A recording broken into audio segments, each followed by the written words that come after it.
আসসালামু আলাইকুম। পেনাল কোডের ১৬২ ধারা। এখানে বলা আছে, যদি কোনো ব্যক্তি কোনো সরকারি কর্মচারীকে কোনো বকশিস গ্রহণে প্রভাবিত করে, তাহলে তার শাস্তিটা হবে এই ১৬২ ধারায়।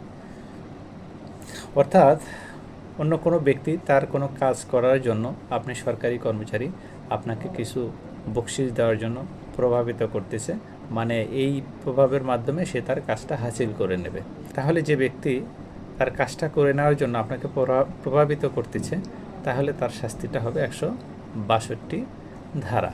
আর এই প্রভাব বিস্তার যদি আপনার কোনো কাছের মানুষ করে থাকে, অর্থাৎ আপনার ভাই বোন, বাবা মা, স্ত্রী, এরকম খুব রিলেটেড আত্মীয় করে থাকে, অর্থাৎ কোনো বকশিস নিয়ে আপনার ওপর প্রভাব বিস্তার করে কোনো কাজ করার জন্য বা কোনো কাজ হতে বিরত রাখার জন্য, তাহলে কিন্তু তার শাস্তিটা ১৬৩ ধারাতে হবে। অর্থাৎ দেখা গেল যে আপনার বাবা মা, ভাই বোন অথবা স্ত্রী, যে কোনো ব্যক্তি তার কোনো একটি কাজ করার জন্য আপনাকে সরাসরি না বলে আপনার বাবা মা, ভাই বোন, যাই হোক, আপনার খুব নিকটতম আত্মীয়কে বলেছে যে আপনার দুর্বলতা সম্পর্কে তারা জেনেছে যে অমুক জায়গায় ধরলে আমার কাজটা হবে।